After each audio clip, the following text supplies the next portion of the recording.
क्या है कि टायर 1 बस कट ऑफ पार करने का तक ही रेलेवेंट है। एक बार आप कट ऑफ पार कर गए और टायर 2 में पहुंच गए तो फिर टायर 1 का रेलेवेंस यहाँ खत्म हो जाता है। जो फाइनल जो मेरिट बनेगा या सिर्फ और सिर्फ टायर 2 के मार्क्स पे बनेगा।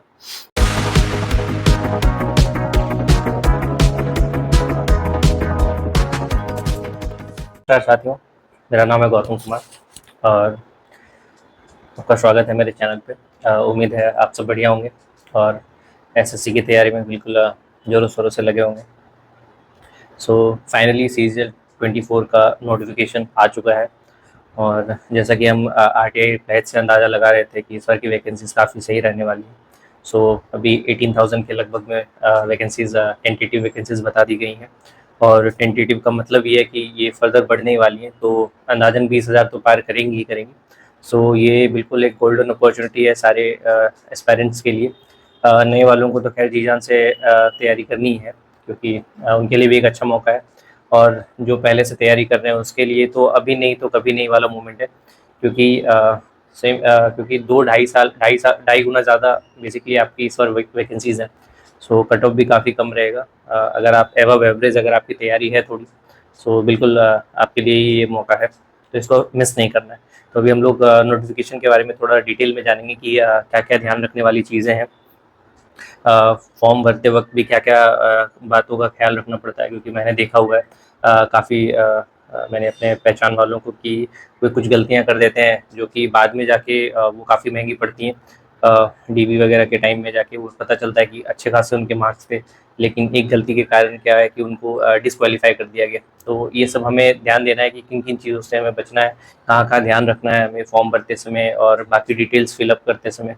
और इसके अलावा फिर क्या क्या किन किन पोस्ट के लिए क्या क्या रिक्वायरमेंट्स हैं, क्या क्या डिग्रीज चाहिए, ये सब भी जानना बहुत ज़्यादा ज़रूरी है। एक बार एटलीस्ट ये समझना बहुत ज़्यादा इंपॉर्टेंट है। सो थोड़ा सा टाइम देके पेशेंस के साथ हम लोग समझने का कोशिश करेंगे कि आके ये नोटिफिकेशन में बेसिकली क्या है। तो मेन मेन जो पॉइंट्स रहेंगे उनको हम लोग कवर करेंगे अभी।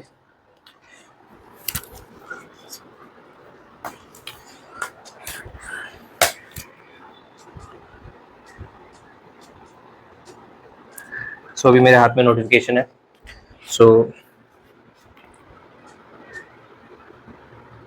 देखते हैं कि नोटिफिकेशन में क्या क्या है। सो पेज नंबर 1, तो सबसे पहला जो पेज है यहाँ पे आपको डेट्स दी गई हैं कि किन किन 24 जून से आपका जो फॉर्म फिलअप है वो स्टार्ट होगा और लास्ट डेट जो है वो 24 जुलाई तक का रहेगा। सो आपको 24 जुलाई तक भर लेना है फॉर्म, लेकिन एक्चुअल में तो आपको उतना एंड मोमेंट तक वेट ही नहीं करना है। आप 10-15 जुलाई तक तो एनी हाउ भर ही लो, क्योंकि फिर बाद में क्या है कि सर्वर इशूज़ काफ़ी फेस करने पड़ते हैं, तो बहुत किसी का इस कारण से भी रह जाता है, तो वो गलती नहीं करनी है। रात को 11 बजे तक 24 जुलाई को रहेगा। उसके बाद है कि 25 जुलाई 24 तक आपका पेमेंट करने का टाइम दिया जाएगा। फिर इसके बाद करेक्शन के लिए भी समय दिया जाता है कि अगर आपसे कुछ गलती हो भी गई अगर फॉर्म भरते समय, तो 2 दिन का समय दिया जाएगा। 10 से 11 अगस्त को रात के 11 बजे तक आपको ये करेक्शंस कर लेनी है। करेक्शन के बारे में भी मैं डिटेल में बताऊंगा कि क्या क्या ध्यान रखना है। और टेंटेटिव डेट दे दिया गया शेड्यूल टायर 1 के लिए सितंबर से अक्टूबर के बीच में एग्ज़ाम हो जाएगा। सो बेसिकली आपके पास अभी 3 से 4 महीने हैं हाथ में। और टायर 2 के लिए दिसंबर 24 बताया गया।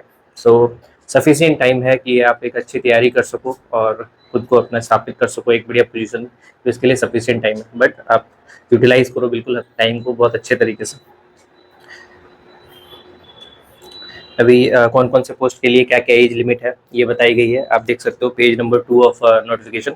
इसमें सभी पोस्ट हैं, उसके सामने जो एज लिमिट है वो डाली गई है और पे लेवल भी बताया गया है यहाँ पे, तो ये सब आप चेक कर सकते हो। जैसे पे लेवल 7 में आपको 44,900 से बेसिक पे स्टार्ट है, जो कि हमारा है 1,42,400 तक जाता है।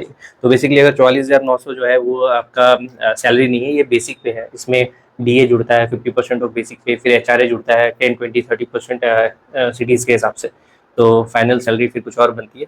तो अगर उसके बारे में अगर आप जानना चाहते हो तो मैंने एक वीडियो अपलोड करके रखी है सैलरी के बारे में, तो उसमें आपको कंप्लीट डिटेल मिल जाएगी सैलरी के बारे में। सो ये पे लेवल 7 है, जिसमें पोस्ट है एएसओज है, इंस्पेक्टर ऑफ इनकम टैक्स है, इंस्पेक्टर ऑफ सेंट्रल एक्साइज है, प्रिवेंटिव एग्जामिनर, ये सारे पे लेवल 7 के। फिर पे लेवल 6 है पे लेवल 6 है और सामने 18 से 30 ईयर्स का ब्रैकेट दिया गया।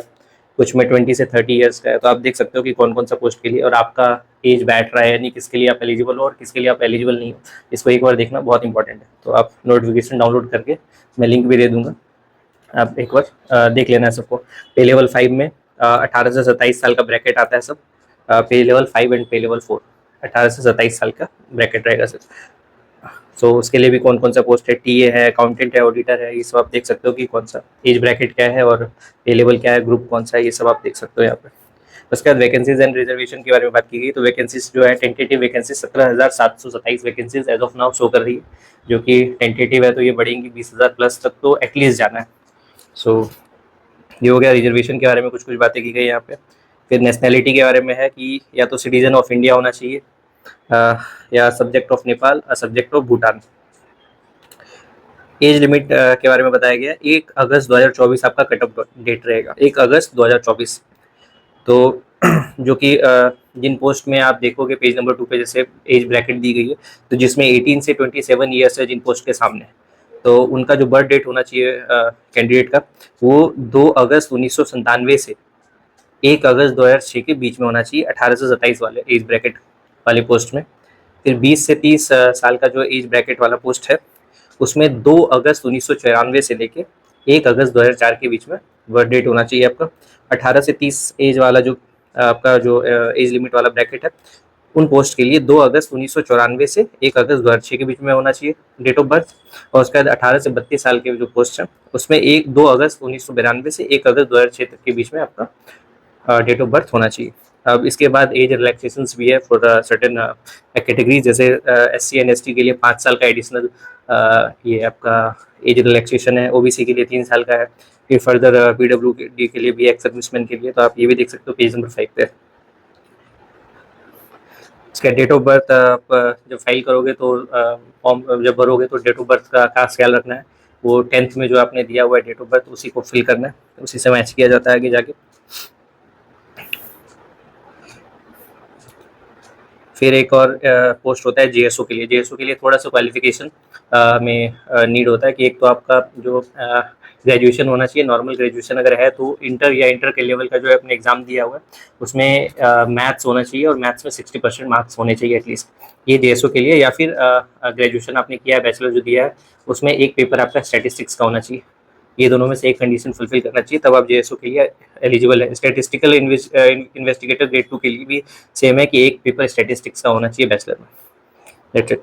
और बाकी सभी अदर पोस्ट के लिए सिर्फ बैचलर डिग्री होना चाहिए किसी भी रिकॉग्नाइज्ड यूनिवर्सिटी से, या फिर उसके इक्विवेलेंट में डिग्री होनी चाहिए, बैचलर्स डिग्री मीन। बैचलर वो जो ग्रेजुएशन का जो कट ऑफ डेट है रिजल्ट डिक्लेरेशन का, तो वो 1 अगस्त 2024 रखा गया है। यानी 1 अगस्त 2024 तक अगर आपका रिजल्ट आ जाता है, इवन अगर आपका रिजल्ट अभी ग्रेजुएशन का नहीं आया हुआ है, आपने एग्जाम दिया हुआ है, तो अगर 1 अगस्त 2024 के पहले आपका ग्रेजुएशन का रिजल्ट डिक्लेयर हो जाता है, घोषित हो जाता है, तो फिर आप इसके लिए, इस एग्जाम के लिए एलिजिबल हैं। ये बहुत अच्छी बात है, यानी अगले 1 महीने तक भी अगर आ जाता है आपका रिजल्ट, तो फिर आप ये फॉर्म भर सकते हो। तो ये फॉर्म आप भर दो अगर आपको लग रहा है कि 1 अगस्त तक आपका रिजल्ट डिक्लेयर हो जाने वाला है, तो बिल्कुल। उसके बाद कैसे अप्लाई करना है, हाउ टू अप्लाई के बारे में यहाँ पे डिटेल से दिया गया है। पहले तो 1 टाइम रजिस्ट्रेशन आपको करना है और उसके बाद फिर एप्लीकेशन को फिलअप करना है। सो इसके बारे में मैं एक डिटेल वीडियो बना दूंगा, क्योंकि एक ही वीडियो में सब कुछ करना पॉसिबल नहीं है, बट मैं बेसिक चीज़ें बताता हूँ कि सबसे पहले तो आपको क्या है कि पहले photo, passport size photo upload करनी होती थी, बट अभी वैसा कुछ नहीं है। अभी क्या है कि आपको इस तरीके से डिज़ाइन किया गया कि लाइव भी आपका पिक्चर को कैप्चर किया जाएगा। तो उसके लिए क्या है कि जब आप क्या क्या ध्यान रखना है उस पिक्चर कैप्चर के टाइम में करने में, कि आप जिस जगह पे हो वहाँ बिल्कुल लाइटिंग अच्छी होनी चाहिए, बैकग्राउंड बिल्कुल प्लेन होना चाहिए, और एक स्क्वायर आपको दिखेगा रेड कलर का, तो उसके बीच में अपने फेस को बिल्कुल स्ट्रेट करके प्लेस करना है। आपका फेस बाहर नहीं उससे निकलना चाहिए, और बिल्कुल पिक्चर अच्छे से क्लिक करना है आपको। और इसमें ध्यान देना है कि आपके सर पे कोई कैप ना हो, आपके आंखों में कोई चश्मा ना हो, आपके मुंह पे कोई मास्क नहीं हो, कान आपके अच्छे से दिखने चाहिए दोनों तरफ।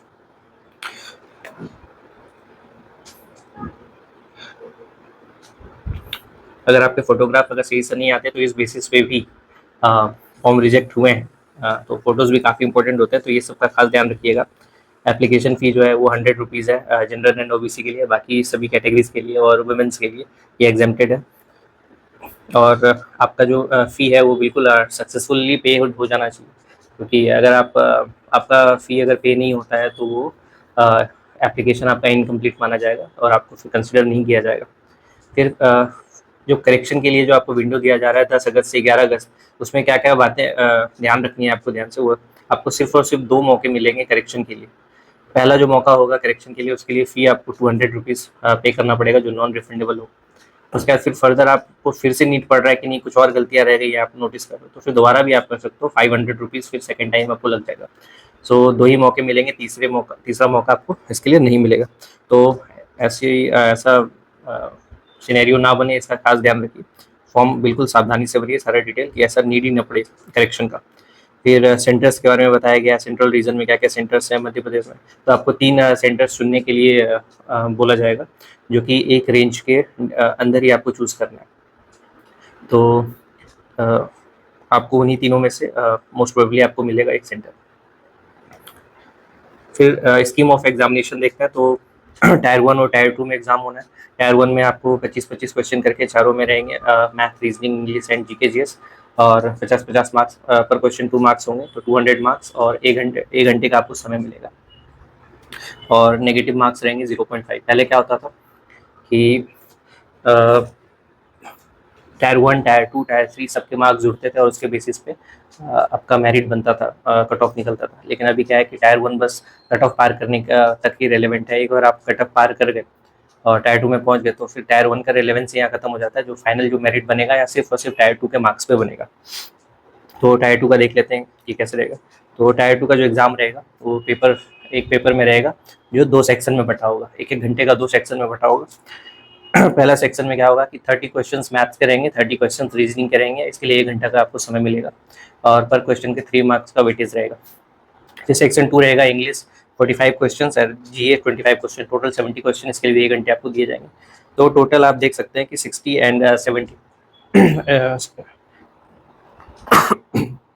सॉरी, तो 60 एंड 70 130 क्वेश्चन टोटल रहेंगे। 390 मार्क्स आपके ओवरऑल है, जिसपे आपको कट ऑफ फाइनली निकलने वाला है। इसके साथ ही आपको 15 मिनट का और समय दिया जाएगा सेक्शन 3 के लिए, जो कि कंप्यूटर का टेस्ट होगा। 20 क्वेश्चन रहेंगे, ये बिल्कुल क्वालिफाइंग इन नेचर रहेगा, तो इसका कोई मार्क्स जुड़ने वाला नहीं है, कट ऑफ इसके बेसिस पे तय नहीं होगा। फिर एक पेपर 2 होगा स्टैटिस्टिक्स का, जो जेएसओ वगैरह का देंगे, तो उनके लिए स्टैटिस्टिक्स का भी एग्जाम एक पेपर होगा। तो ये सबके लिए नहीं, 100 क्वेश्चन रहेगा, 200 मार्क्स का ही रहेगा। उसके बाद सिलेबस वगैरह तो बाकी सब सेम ही है, जैसे कि सबको पता है क्या क्या पढ़ना है क्या नहीं पढ़ना है। ये तो हर तैयारी करने वाले बच्चे को पता ही होता है। फिर आप एग्ज़ाम जब देने के लिए जाएंगे तो बस एडमिशन सर्टिफिकेट लेके जाना है, जो भी आपका एडमिट कार्ड रहेगा, और कोई भी एक आइडेंटिटी प्रूफ, आधार कार्ड वगैरह, वोटर आईडी कार्ड वगैरह, सो ये सब लेके जाना है। डीवी के टाइम में बिल्कुल खास ध्यान आपको रखना है कि जो डॉक्यूमेंट्स आपको बोले जाएंगे, मैं अभी बताने वाला हूँ क्या क्या डॉक्यूमेंट्स डीवी में लगते हैं, वो सब लेके जाना है। और इसके बाद एक बार फाइनल रिजल्ट आ गया, उसके बाद फिर आपसे एक प्रेफरेंस फॉर्म ऑनलाइन मांगा जाता है। पहले तो ऑफलाइन होता था, बट अभी ऑनलाइन प्रेफरेंस फॉर्म मांगा जाता है, कौन सा पोस्ट आपको चाहिए, तो उस ऑर्डर में आपको अरेंज करके देना है। सो बेसिकली ये प्रेफरेंस फॉर्म भरना बहुत ज़्यादा इंपॉर्टेंट है, इसलिए क्योंकि अगर आप प्रेफरेंस फॉर्म सिर्फ नहीं भरते हो और आपका चाहे रैंक 1 ही क्यों ना आया हो, फिर भी आपको जॉब के लिए कंसिडर नहीं किया जाएगा। तो जो भी डेट ये सब अपडेट आएंगे, तो इसके लिए बिल्कुल एक्टिव रहना है कि कब से कब तक आपका प्रेफरेंस फॉर्म भरने का दिया गया। तो ये चीज़ बिल्कुल अपडेटेड रहना बहुत इंपॉर्टेंट है। मैंने भी एक टेलीग्राम का ग्रुप बना दिया है आपके लिए, जिसमें कि मैं जितना भी नोटिफिकेशंस वगैरह आते रहेंगे, ऐसे इंपॉर्टेंट डेट्स आते रहेंगे, तो मैं उस पर आपको बार बार याद दिलाता रहूँगा, आपको मैसेजेस वगैरह मैं डालता रहूँगा, सारे जो भी अपडेट्स होंगे डालते रहूँगा, जिससे कि आपसे कुछ मिस ना हो ऐसा कोई डेट्स वगैरह। तो आप टेलीग्राम ग्रुप ज्वाइन कर सकते हैं वैसे अपडेट्स के लिए। उसके बाद कुछ खास पोस्ट हैं, जैसे कि इंस्पेक्टर्स का, एक्साइज इंस्पेक्टर, एग्जामिनर, पीओ, ये सब में क्या है कि आपको कुछ फिजिकल टेस्ट वगैरह होते हैं, मेडिकल टेस्ट होता है। हालांकि मेरा जो एक्सपीरियंस रहा है उस हिसाब से तो मुझे लगता है कि बिल्कुल फॉर्मेलिटीज़ ऐसा होता है, बट फिर भी थोड़ा तैयार रहना चाहिए। जैसे हमें थोड़ा साइकिलिंग कराई गई थी, थोड़ा पैदल चलाया गया था, और बहुत कुछ खास नहीं हुआ था वैसे कहने को। सो यही सब था कुछ खास पॉइंट्स। और बाकी रजिस्ट्रेशन से रिलेटेड जो रहेगा, तो वो मैं अभी आपके लिए एक डेडिकेटेड सा एक वीडियो बना दूंगा, तो आप वो देख सकते हो फॉर्म भरने के पहले। और बिल्कुल ध्यान से सारे डिटेल्स को भरना है, बिल्कुल स्लो मोशन में एक बार रीवेरीफाई करना है, और उसके बाद ही सबमिट करना है, क्योंकि ये काफ़ी इंपॉर्टेंट होता है। करेक्शन वाला पोजीशन ना आए वही बेटर है। सो उम्मीद है कि ये वीडियो आपको थोड़ा भी हेल्पफुल लगा होगा। अगर आपको अच्छा लगा है तो लाइक ज़रूर कीजिएगा और अपना विचार ज़रूर व्यक्त कीजिए कैसा लगा, और आपको किन टॉपिक्स पे फर्दर कुछ वीडियोज़ वगैरह अगर चाहिए, कुछ आपको वैसा डाउट वगैरह है, कुछ आपको पूछना है, तो वो भी आप मेरे से कमेंट्स में पूछ सकते हो। मैं बिल्कुल इंस्टेंट रिप्लाई करता हूँ आपकी क्वेरीज को लेकर। सो आज के लिए इतना ही। धन्यवाद। जय हिंद। All the best.